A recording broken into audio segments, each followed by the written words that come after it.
वो सारा अल्लाह ने कुरान में रख दिया। जो कुछ कुल कुरान में है वो खुदा ने सारा सूरह यासीन में रख दिया। जो कुछ यासीन में है वो परवरदिगार ने सूरतुल हम्द में रख दिया। और फिर फरमाया वकुल्लु मा फी सूरतिल हम्द हुवा फी बिस्मिल्लाहिर रहमानिर रहीम। जो कुछ परवरदिगार ने सूरह हम्द में रखा है वो सारे का सारा बिस्मिल्लाह में रख दिया है।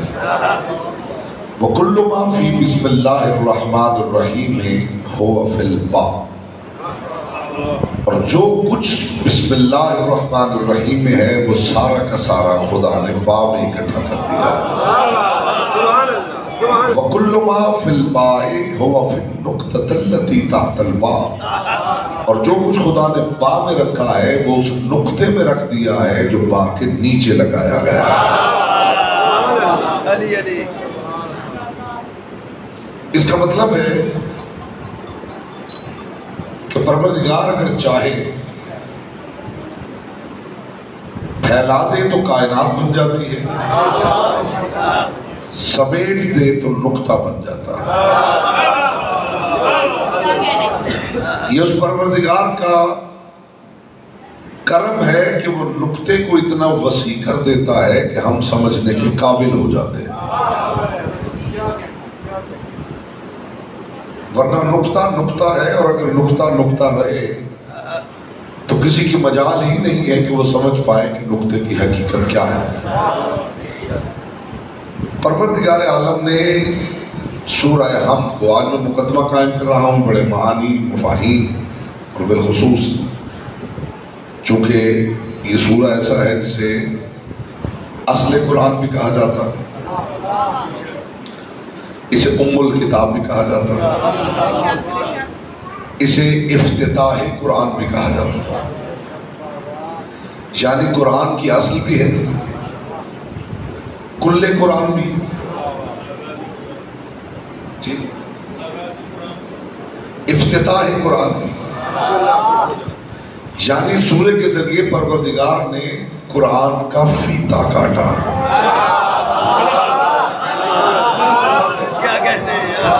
आज की हद तक मैं इसकी अहमियत वाज़ेह कर लूँ तो फिर हम कोशिश करेंगे कि मनाजिल तय करते रहें। आप जानते हैं कि मैं मेंबर से सीरियस गुफ्तगू करने का आदी हूँ, इधर उधर की गुफ्तगू मुझे आती नहीं, हवाई बातें मैंने कभी मेंबर पे की नहीं, अली की हवेली के साथ खींचातानी मेरी आदत नहीं। और मैंने हमेशा मेंबर से कहा है कि अली को भी बढ़ाना ही पड़े तो फिर अली क्या है।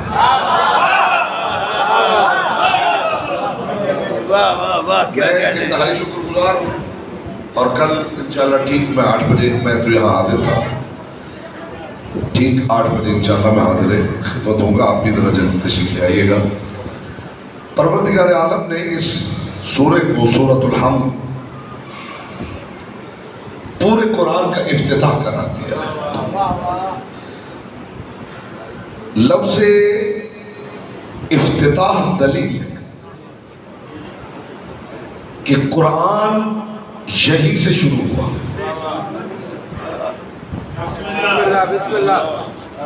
मैं बात समझा नहीं पाया, मैं आसान करता हूं ताकि सब तक पहुंच जाए। इफ्तिताह का मतलब ही ये है कि कुरान का आगाज ही यहां से हुआ। लफ्ज़ इफ्तिताह दलील है कि कुरान की इब्तिदा सूरतुल हम्द से। अगर नुज़ूल कुरान से पहले किसी की ज़बान से सूरतुल हम्द सुनी गई हो,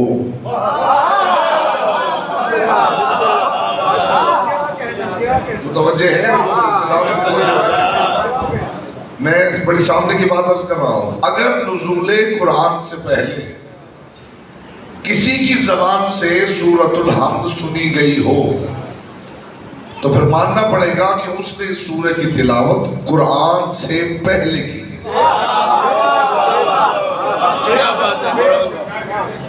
परवरदिगार आलम ने इस सूरह को कुरान का इफ्तिताह, कुरान की असल, कुरान का माखिज, कुरान की बुनियाद और इब्तिदा ही सूरतुल हम्द से की है। और निगाह परवरदिगार में ये सूरा इतना अहम है कि परवरदिगार वो नमाज ही कबूल नहीं करता जिसमें सूरह की तिलावत नहीं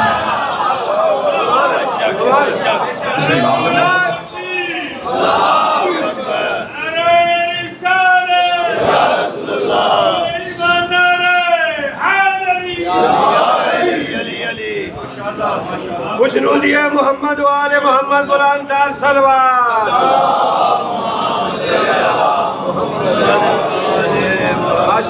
मिलके हमें ये देखना है कि आखिर सूरह हमद में परवरदिगार ने रखा क्या है।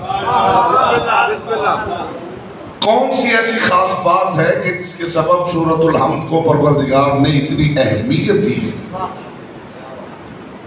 कि परवरदिगार के सच्चे रसूल ने ये इरशाद फरमाया, ला सलाता इल्ला बिफातिहातिल किताब। वो नमाज ही नहीं जिसके अंदर सूरह हमद की तिलावत है।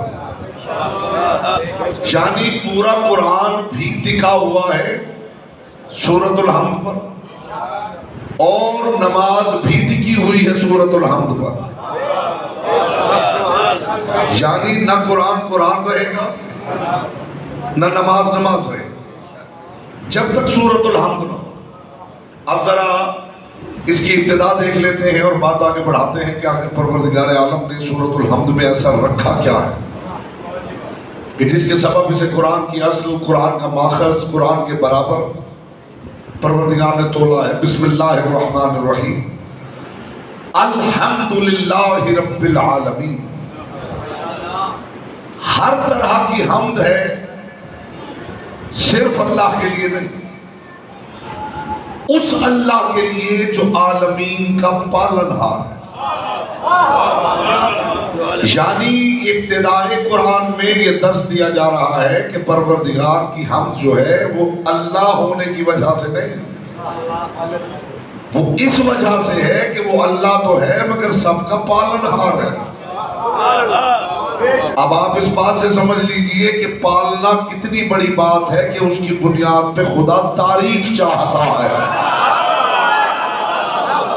कौन है ना तो सलाम जी। मैं आज मुकदमा कायम कर रहा हूँ, मेरे सामने बड़े सीरियस लोग नारे तकबीर, नारे रिसालत, नारे हैदरी, नारे सलवात,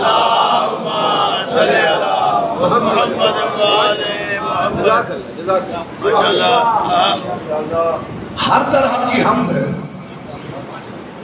लिल्लाह है, उस अल्लाह के लिए।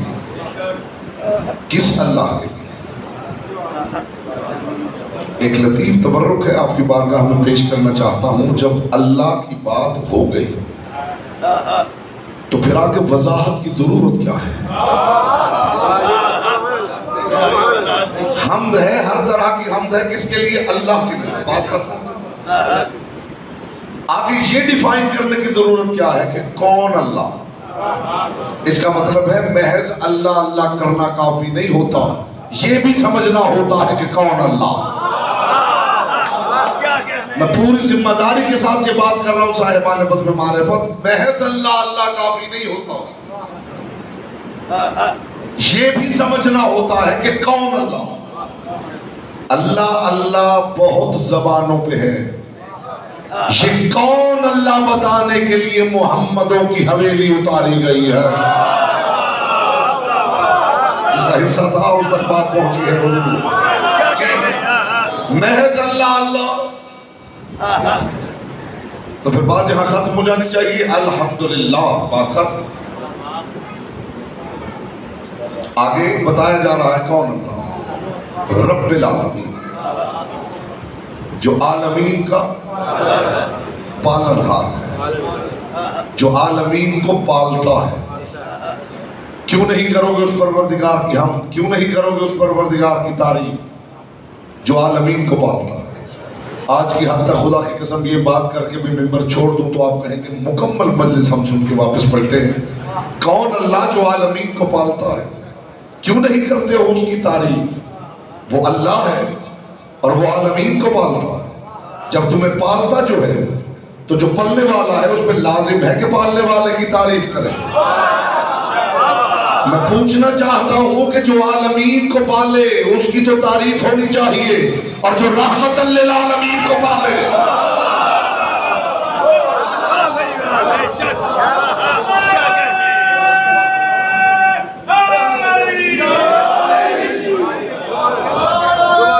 तो सिर्फ आलमीन को पाले।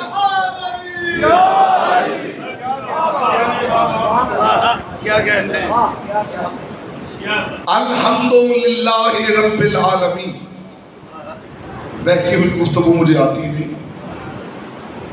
और जमीन व आसमान के खुल्लाबे मैंने कभी मिलाए। मिंबर पे बात वो करता हूँ जिससे पहले देख लेता हूँ कि मेरा अपना कल्ब ज़मीर मुतमईन है या नहीं। मोमिनीन को उलझाना, मोमिनीन को परेशान करना, कंफ्यूज करना, इसे जुर्म समझता हूँ। खुदा करेगा आप यकीनन कदरदान लोग तशरीफ फरमा हैं। बात करके मोमिन को उलझा देना, मोमिन को कंफ्यूज कर देना, मोमिन को परेशान कर देना, और ऐसी सिचुएशन क्रिएट कर देना जिसकी वजह से इंतशार पैदा हो जाए, मैं इसे जुर्म समझता हूं। मैं ये समझता हूं कि जो मिंबर पे आ रहा है उसकी जिम्मेदारियों में पहली जिम्मेदारी ये है कि बाहर से कोई शख्स आए, फिक्री परेशानी लेकर मजलिस सुन के वापस जाए तो परेशानी खत्म हो चुकी है। और अगर ऐसा नहीं है तो फिर उसमें से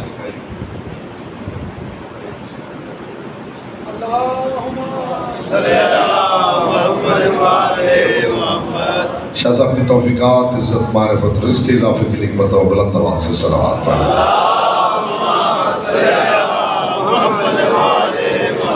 जी मुतवज्जे है, बात आगे बढ़ाएंगे इंशाअल्लाह। आप महसूस करेंगे कि जो गुफ्तगू मैं कर रहा हूँ वो यहाँ तक महदूद नहीं रहेगी, यहाँ उतरेगी। आप अपने कुलूब में ठंडक महसूस करेंगे। हर तरह की हम्द है अल्लाह के लिए जो आलमीन का पालनहार है। ये जो पालना है ये इतनी अहम बात है कि अगर लफ्ज़ पालना अलग कर लिया जाए, कुछ लोगों का ख्याल है कि वो परवरदिगार अला कुल्ले शैइन कदीर है, वो जो चाहे करे। तो मैं पूछना चाहता हूं जब वो अला कुल्ले शैइन कदीर है तो उसे पालने की जरूरत ही क्या है? बहुत बड़ा मैसेज है खुदा की कसम जो देना चाहता हूं। अगर आप कादिर हो कि आप बीज बोएं और आप कुन कहें और पौधा निकल आए, फिर भी आप उसे पानी देते रहेंगे। जी जी मुझे समझाइए, अगर आप इस बात पे कादिर हो, आपके खेत हैं माशाल्लाह, जमीन है, आपने बीज बोया और आपने देखा कि बीज बोऊंगा और कहूंगा उग जाओ और फसल तैयार हो जाएगी, फिर भी आप हल चलाते फिर भी पानी का इंतजाम करते फिरेंगे नहीं। इसलिए कि अब मकसद ही हल हो चुका है। मैं पूछना चाहता हूँ जिन लोगों का कहना है कि अल्लाह अला कुल्ले शैइन कदीर है, तो उसे पहले इंसान को बच्चे की सूरत में भेजकर फिर उसे पालने की जरूरत क्या है? खुदा की कसम इसी के अंदर सारा तरक्की का राज बंद है। अगर ये मैसेज पहुंच जाए, जरूरत क्या है कि इंसान को पहले खल किया जाए, फिर उसे एक बच्चे की सूरत में भेजा जाए, फिर आहिस्ता आहिस्ता उसकी ग़िज़ा का एहतमाम किया जाए, फिर उसे सिखाया जाए, फिर लम्हा लम्हा ख्याल रखा जाए इसे दाएं बाएं दर्जा हरारत कितना चाहिए, सर्दी इतनी न बढ़ जाए कि ठिठर के मर जाए, गर्मी इतनी न बढ़ जाए कि हिद्दत से मर जाए, हवा इतनी कम ना हो कि सांस ही न ले पाए, इतनी ज्यादा ना हो कि फिर सांस न ले पाए। मैं बड़ी मुशाहिदाती बात कर रहा हूँ। क्या कहते हैं? ये जो परवरदिगार इतने एहतमाम कर रहा है, इसका मकसद क्या है? आप तो फरमा रहे हैं कि वो अला कुल्ले शैइन कदीर है, तो बस अला कुल्ले शैइन कदीर है तो बस वो इरादे से करता रहे। उसे मारने के लिए मलकुल मौत की जरूरत क्या है?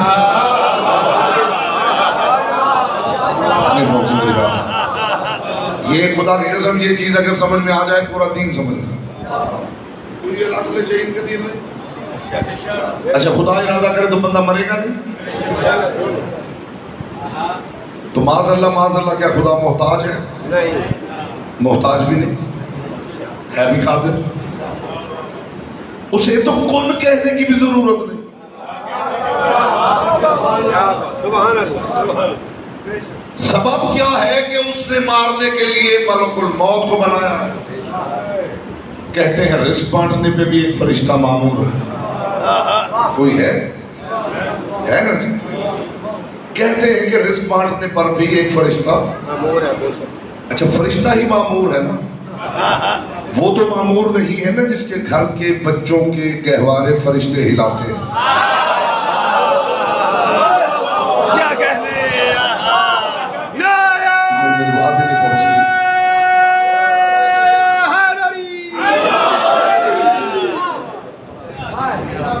फरिश्ता मामूर है जी। किस पर? रिस्क बांटने। फरिश्ता मामूर जो बारिश बरसाता है वो एक अलग फरिश्ता, जो हवाएं चलाता है वो एक अलग फरिश्ता। तो परवरदिगार, हम तो ये समझते थे कि ये सारे काम तो खुद करता है। मुझे ईमान से बताइए, जो काम शाह साहब ने कुछ बच्चों के सुपुर्द कर रखा है कि तुम ये करो, तुम लाइटें जलाओ, तुम कालीन बिछाओ, तुम दरवाज़ा खोलो, तुम सफाई करो। अगर कोई बाहर खड़ा होकर ये समझ रहा है कि ये सारे काम शाह साहब करते हैं, तो वो शाह साहब की इज्जत बढ़ा रहा है या घटा रहा है?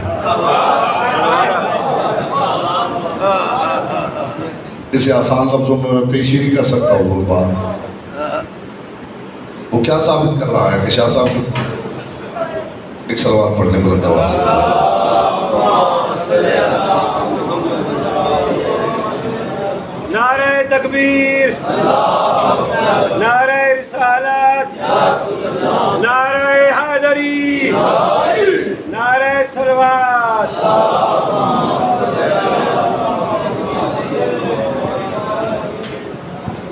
बारे दिया बुलंद आवाज से सलावत।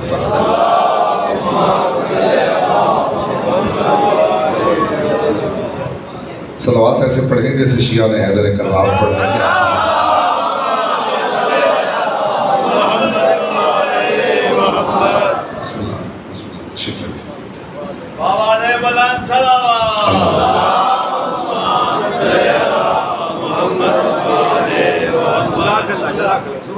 मुतवज्जे है कि बात वो परवरदिगार अल्लाह कुल्ले शैइन कदीर है। वो इरादा करे तो सब कुछ हो सकता है, मगर क्या किया जाए कि उसने मुख्तलिफ कामों के लिए मुख्तलिफ फरिश्ते मामूर कर रखे। मैं पूछना ये चाहता हूँ कि वो जो अल्लाह कुल्ले शैइन कदीर है, उसे आखिर फरिश्तों की जरूरत क्या है? मोहताज है? बिल्कुल नहीं। मजबूर है? बिल्कुल नहीं। कमजोर है? वजीर की उसे जरूरत होती है जो खुद बोझ न उठा सकता।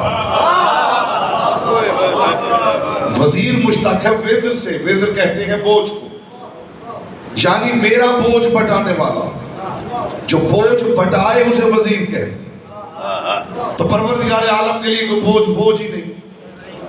ना उसे वजीर की जरूरत है, ना उसे किसी जूनियर की जरूरत, ना किसी सबऑर्डिनेट की जरूरत, असिस्टेंट की तो बिल्कुल ही नहीं। ये है नहीं, आप सोच के जवाब दे दीजिए, मैं बहुत बड़ा मसला हल करने नहीं। कोई चीज खुदा को अपने असिस्टेंट की जरूरत है? नहीं। मजबूर हो नहीं, मोहताज हो नहीं, कमजोर हो नहीं। फिर सबब क्या है कि परवरदिगार होते हुए हर काम के लिए किसी न किसी फरिश्ते को मामूर कर रहा। इज्जत आले मोहम्मद की कसम, ये एक फलसफा समझ में आ जाए तो मजहब आले मोहम्मद समझ में आ जाए। कुछ लोगों का ख्याल है कि वो परवरदिगार है, वो अल्लाह कुल्ले शैइन कदीर है, वो सब कुछ खुद ही करता है। खुद ही करता है। खुद करने का मतलब ये नहीं होता कि अपने ही हाथों से करता है। वो करवाएगा भी तो उसी के नाम होगा कि वो कर रहा है। वो फरिश्तों को मामूर करता है। तुम हवाएं चलाओ, तुम बारिश बरसाओ, तुम पौधे उगाओ, तुम शिकम मादर में तस्वीरें बनाओ। जब वो कमजोर नहीं, जब वो मोहताज नहीं, जब वो मजबूर नहीं, तो ये सब कुछ उसने रखा क्यों है? अगर अलियों की हवेली को दरमियान से निकाल दिया जाए तो कयामत तक बशरियत इस सवाल के घन चक्कर से ही बाहर नहीं निकल सकती।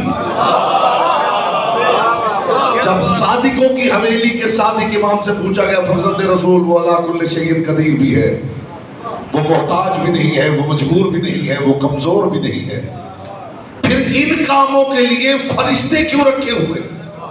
इमाम ने फरमाया वो हर शय पे कादिर है, मगर मखलूक के काम खुद बराह रास्त करना उसके कमाल के मनाफी है।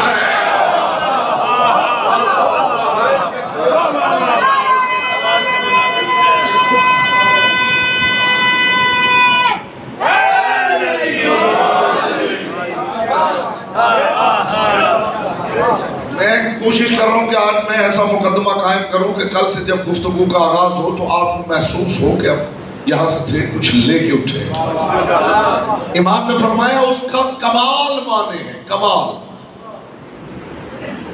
वो इतना बाकमाल है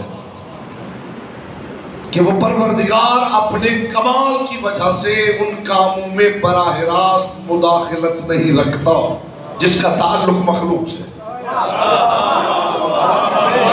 नहीं, इसके लिए तो दलील की जरूरत ही नहीं। अगर वो मखलूक के कामों में बराह रास्त मुदाखलत चाहता तो फिर बच्चे के दुनिया में आने के लिए मां की भी एहतियाज नहीं थी।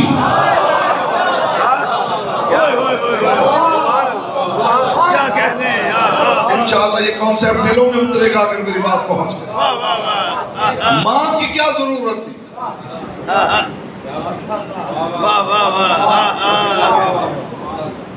बाप की क्या जरूरत है? ईसा भी तो आ ही गए थे।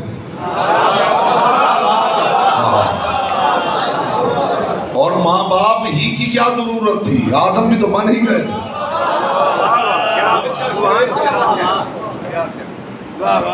उस परवरदिगार ने ये जो निजाम रखा है, इस निजाम का कोई मकसद है। अब वालिदैन को देख के अगर कोई शख्स ये कहे कि ये मेरे वालिदैन हैं, और दूसरा कहे कि वालिदैन, तुम ये कहना चाहते हो कि तुम्हें वालिदैन ने पैदा किया?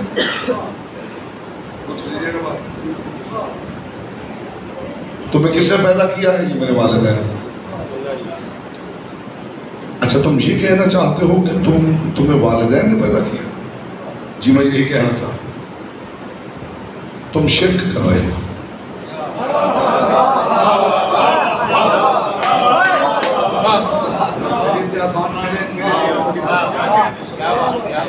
तुम्हें किसने पैदा किया है?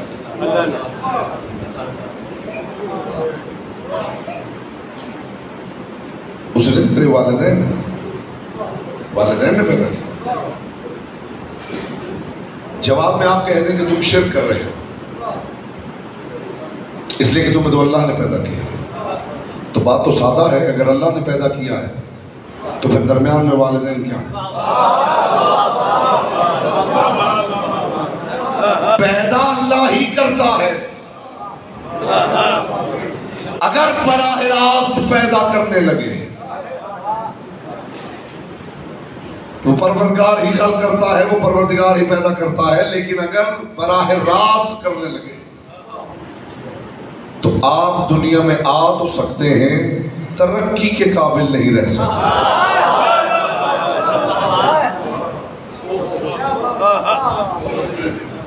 इस बच्चे के बारे में लिखा हुआ है कि ये डॉक्टर बनेगा, इस बच्चे के बारे में लिखा हुआ है इंजीनियर बनेगा, खुदा की लौह महफूज में लिखा हुआ है, बस उसकी प्रोग्रामिंग है, उसके मुताबिक ये बच्चे बैठे बैठे एक डॉक्टर बन जाएगा, एक इंजीनियर बन जाएगा। ना आपकी मेहनत, ना इनकी मेहनत, ना कुछ पढ़ना पड़े, ना कुछ जानना पड़े। मुझे बताइए तरक्की हो जाएगी?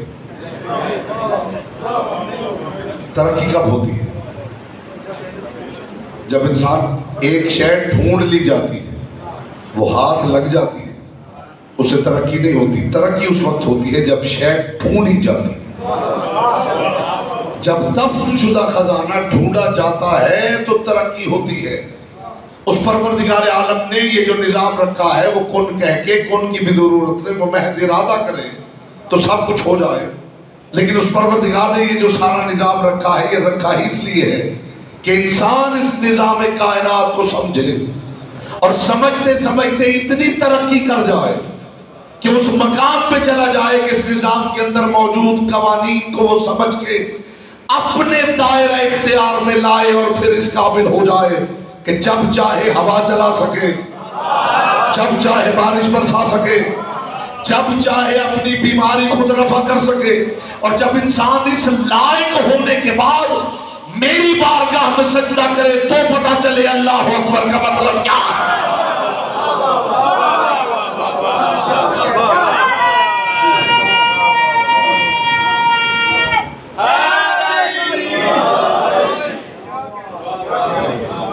ये आयतें किसके बारे में है कुरान में? सख्खरा लकुम शम्सा वल कमर, सूरज और चांद मैंने तुम्हारे लिए मुसख्खर कर दिए, रात और दिन तुम्हारे लिए मुसख्खर कर दी, ये हवाएं तुम्हारे लिए मुसख्खर कर दी। इसका क्या मतलब है? मुसख्खर का मानी क्या है? तस्खीर। तस्खीर का मतलब क्या है? ताबे कर। तस्खीर का मतलब ये है कि कोई शय वैसे करने लगे जैसे मैं चाहता हूं।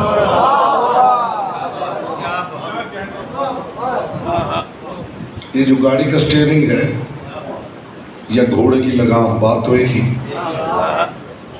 कल की लगाम, आज का स्टीयरिंग। इसको पकड़ते हुए यही दुआ पढ़ने का हुक्म है। पाक है वो परवरदिगार जिसने ये सवारी मेरे लिए मुसख्खर कर दी है। मुसख्खर कर दी है का मतलब ये है कि मेरी मर्जी हो तो दाएं मोड़ लूं, मेरी मर्जी हो तो बाएं मोड़ लूं, मेरी मर्जी हो तो तेज चला लूं, मेरी मर्जी हो तो रोक लूं। जो किसी शय के बारे में ये सब करने की सलाहियत रखता हो वो शय उसी के हाथ में मुसख्खर है। दाएं चाहे तो दाएं मुड़ जाए, बाएं चाहे तो बाएं मुड़ जाए, चाहे तो चले, चाहे तो रुक जाए। मुझे इज्जत आले मोहम्मद की कसम, आले मोहम्मद तो बहुत बड़ी बात है। अगर इंसान सिर्फ ये ही समझना शुरू कर दे कि आज तक इस कायनात की वो कौन कौन सी शय है जो खुदा ने मेरे लिए मुसख्खर कर रखी है, तो मकाम आले मोहम्मद समझ में आ जाए। आले मोहम्मद की तो अभी बात ही नहीं कर रहा कि उनके लिए क्या क्या मुसख्खर है। सिर्फ इंसान अपनी जात ही पे गौर कर ले कि उसके लिए क्या क्या मुसख्खर है। आज से 500 साल पहले किसी को पता था कि हवा मेरे लिए इतनी मुसख्खर है कि मेरा बच्चा यूं करेगा और हवा चलना शुरू हो जाएगा? अब यकीन कीजिए मैंने ऐसे ऐसे मिस्कीन और गरीब बादशाह देखे। हमने लुत्फ नहीं लिया बात। जी जी, मिस्कीन और ऐसे ऐसे मिस्कीन और गरीब बादशाह देखे हैं जो बेचारे सारा दिन गर्मी में बैठे रहते थे, उनके पास ये पंखा भी नहीं था। जी, तन्हाई उनके लिए मुसीबत थी। अब इन्होंने इशारा किया है तो एक बात का तबरुक ले लीजिए कि जी वहाँ ये होता था कि पंखा पकड़ा हुआ एक बंदे ने हिला रहा है। अब इससे ज्यादा मैं मेंबर पे क्या बयान करूं। तन्हाई उनके लिए एक मुसीबत थी।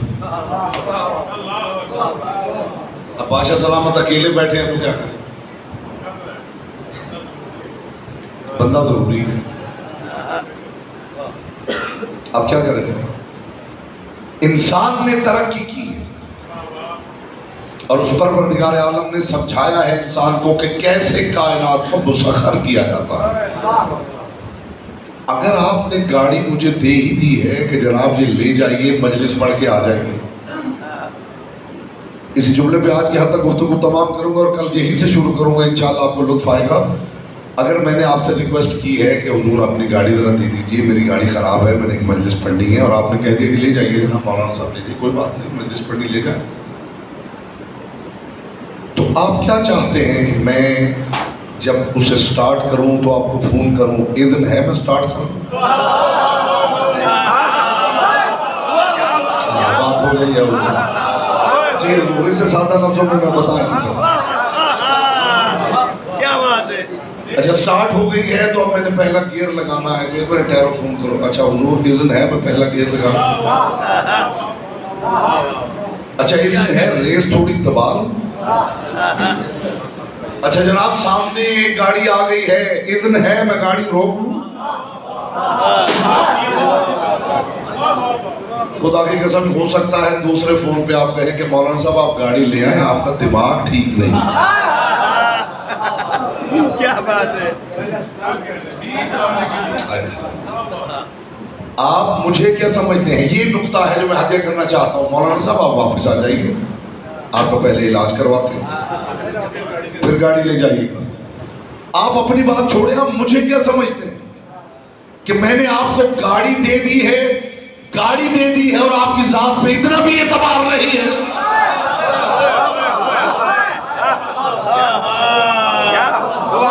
मैं पूछना चाहता हूं कि उस परवरदिगार ने जिस को जो कुदरत और ताकत दी है, ये स्पीकर एक ताकत का नाम है कि नहीं है? आम बंदे के पास की बात है किस तरह की चीज बना, एक ताकत है। जिस बंदे के पास ये ताकत है मुझे बताइए, मैं मान जाता हूं, मैं मजहब बदल लेता हूं, जिस बंदे ने स्पीकर बनाया है उसने खुदा से इज़्न लिया हो, इजाजत है मैं स्पीकर बनाऊं?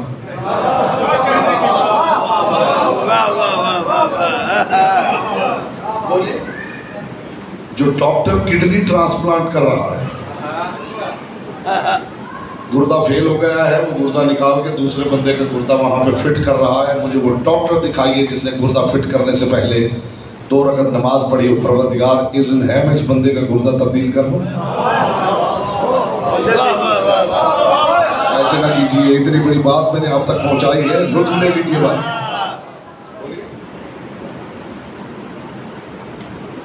वो बस चेंज कर देता है, वो चलना शुरू हो जाता है, खुदा ही की खुदाई के अंदर। तुम नबियों, वलियों, इमामों को डॉक्टर के बराबर भी नहीं समझते।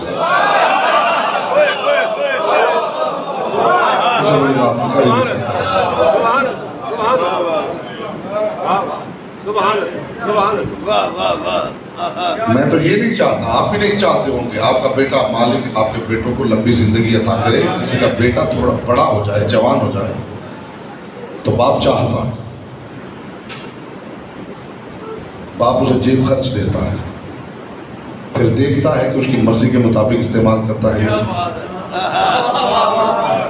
और अगर बाप की मर्जी के मुताबिक इस्तेमाल करने लगे, लुत्फ लीजिएगा इसी बात पे मैं गुफ्तगू तमाम कर रहा हूँ, अगर बाप के दिए हुए इख्तियारात का वो बच्चा जायज इस्तेमाल करने लगे तो बाप इख्तियार बढ़ा दिया करता। मैं दुनिया से पूछना चाहता हूँ, उस परवरदिगार ने जितने इख्तियार अली को दिए हैं, कौन सा इख्तियार है जो अल्लाह का अली ने गलत इस्तेमाल किया है?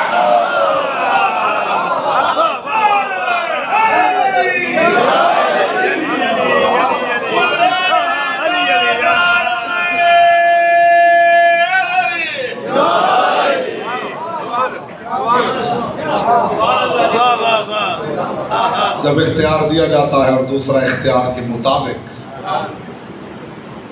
उसका इस्तेमाल करता है तो बड़ा इख्तियारात बढ़ा दिया करता है।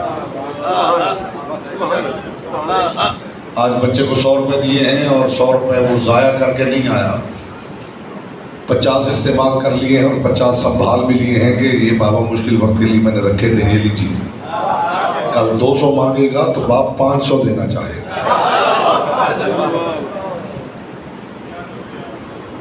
मैं हैरान होता हूं कि जो बातें आप अपने बारे में माने हुए हैं, उन बातों के बारे में सोच रहे हैं जिनका ताल्लुक अली के घराने से।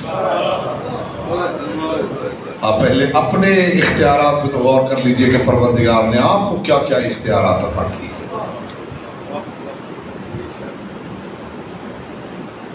बच्चे के इख्तियारात देखने के बाद अंदाज़ा हो सकता है कि बाप के इख्तियारात क्या है।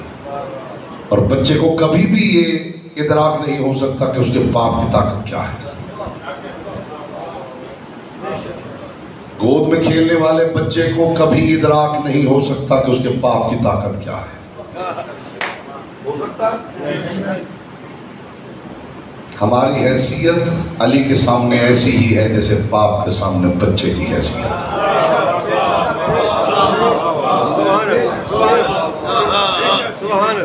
जिसने 200 मंजिला इमारत तामीर की है, उस आर्किटेक्ट का बच्चा नहीं समझ सकता कि मेरे बाप की ताकत क्या है।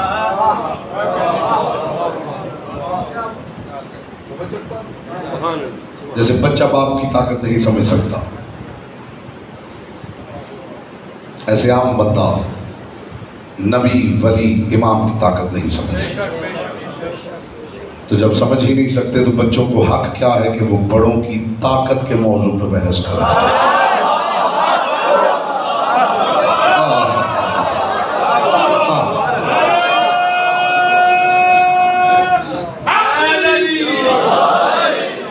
मोहल्ले के 10 बच्चे मिल के बैठ जाएं।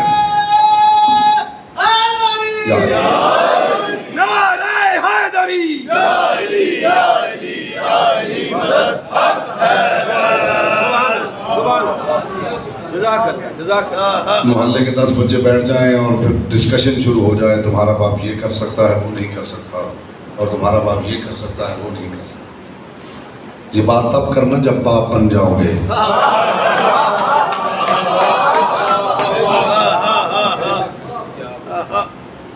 जो बंदा अपने इख्तियारात, अपनी कुदरत और अपनी ताकत, अच्छा पढ़ने के लिए अच्छा सुनना वाजिब है, अच्छा पढ़ हो सकता है जो अच्छा सुन सकता है। मखदूमा कौन है ना, आपको सलामत रखे। कल जरा फिक्री तौर पे थोड़ा तैयार होकर आइएगा, और मैं चाहता हूँ कि बिल्कुल आपके जहनों के करीब आके ये तमाम मौज़ूआत इन पर बात की जाए और इनको समझा जाए, ताकि अगली नस्ल, ये जो थोड़े से हल्के फुल्के से शिया हैं,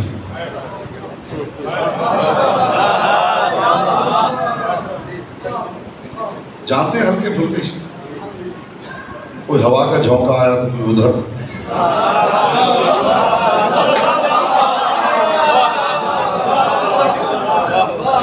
वो जो बेचारे हल्के फुल्के से शिया, उनके कॉन्सेप्ट क्लियर होना जरूरी है। इस नौजवान नस्ल इन्हें पता हो कि ये मान रहे हैं तो क्या मान रहे हैं।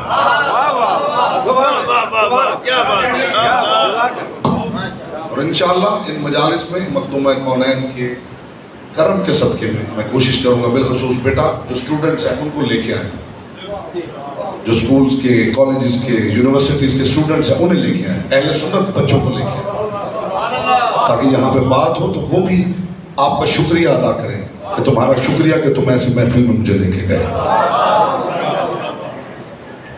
मखदूमा कौनैन आपको सलामत रखे। पाक सैयदा सिवाय अपने बेटे के गम के किसी गम में आपको न बुलाए। शायद अंदर हबस बहुत है, कल से आप इसका एहतमाम ऐसा करें ताकि ये अगर खुल सकता है कुछ ऐसा। हाँ जी कुछ, क्योंकि बाहर से भी दरवाजे बंद कर दिए गए हैं और बहुत ठंड।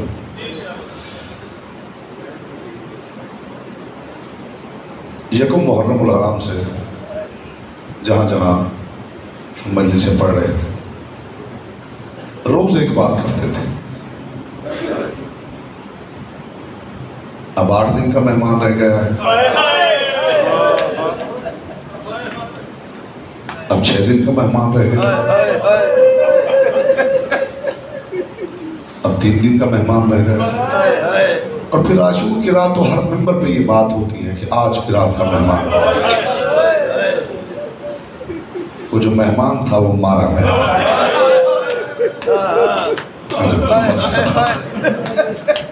वो जो मेहमान था वो मारा गया। ज़हरा का गरीब बेटा,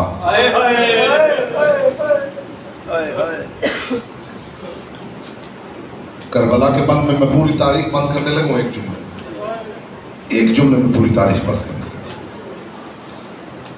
और मैं समझता हूँ आज की मजलिस के लिए बहुत मौजू है कि मैं इस लम्हे की बात आप तक पहुंचाऊं। एक जुमले में पूरी तारीख बंद कर रहा हूं शाह कि करबला में हुसैन इब्न अली की शहादत के बाद क्या हुआ है। अचानक दर ज़हरा पे लगी हुई आग के शोले ज़ैनब के खैमे तक पहुंच गए। मरहबा मरहबा मरहबा, बात तो एक ही काफी होती है।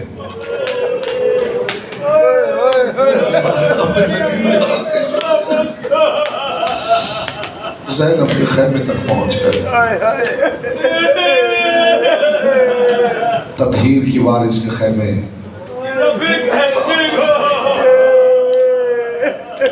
दर ज़हरा पे लगी हुई आग के शोले अली की बेटियों के खैमे तक पहुंचे। बीबी ने एक जुमला कहा है और हमारी मोतबर मुस्तरद किताबों में मौजूद है। ये रिवायत मैंने अपनी मुस्तरद किताबों में पढ़ी है। अल्लाह जाने क़यामत क्यों नहीं आई, आसमान क्यों नहीं गिरा। जी मेरा चाह नहीं रहा कि मैं आपको थोड़ी तफसील बताऊं, सिर्फ एक जुमला कहूं और आप बस उस जुमले को याद करते रहें और रोते रहें। खुदा की कसम काफी है, एक जुमला आप याद करते रहें और रोते रहें कि करबला के मन में हुआ क्या। सिर्फ एक मंजर दिखाता हूँ शाह जी, सिर्फ एक मंजर। इसके बाद अगर कुछ समझे कि मुझे मसाइब सुनने की जरूरत है तो फिर वो बीबी से तौफीक मांगे। करबला में हुआ क्या है। जिन जुल्फों को ज़हरा हाथों से संवारती थी, उन जुल्फों के साथ शेमर ने खंजर का लहू साफ किया।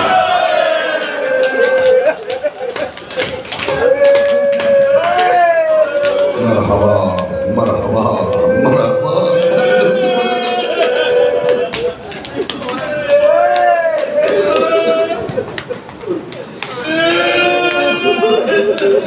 चलिए एक जुमला और सुन लीजिए, जुमला इसके बाद कोई जरूरत थी नहीं। जिन जुल्फों को ज़हरा अपने हाथों से संवारती थी, उन जुल्फों के साथ खंजर का लहू साफ किया। क्या नौजवानों के लिए दुआ करता हूँ, मुस्तफा की बेटी आपको आंसू की खैरात अता करे। अभी करबला की रेत ठंडी नहीं हुई थी कि खैमों में आग भड़क गई। अभी जान लेने के लिए गर्दनों के तलवारों के वार खत्म नहीं हुए थे कि चादरें लेने के लिए सरों पे नेजों के वार शुरू हुए।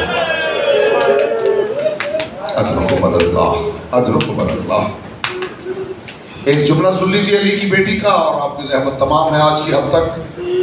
कल ठीक 8 बजे इंशाअल्लाह मैं यहाँ मिंबर पे मौजूद हूँगा। बीबी फरमाती है उस वक्त बच्चे माओ के पीछे छुप रहे थे। इस कैफियत को अगर आप महसूस करें तो आपको लगे कि मेरा दम घुटने लगा है। बीबी फरमाती है छोटे छोटे बच्चे माओ के पीछे छुप रहे थे। बच्चियां माँ के दामन सरों पे ओढ़। ये वो वक्त था जब खैमों के बाहर किसी सिपाही ने ऊंची आवाज में कहा था, अजरमुन नार व अकब्बुल खयाम अला अहलल बैत। खैमों को आग लगा दो और जलते हुए खैमों की तनाबे काट के इन्हें अली की बेटियों पे गिरा। बीबी फरमाती है जलते हुए खैमों की तनाबे कटती जा रही थी, जलते हुए खैमे गिरते जा रहे थे। बीबियां बच्चों को लेके कभी इस खैमे से उस खैमे में, कभी इस खैमे से उस खैमे।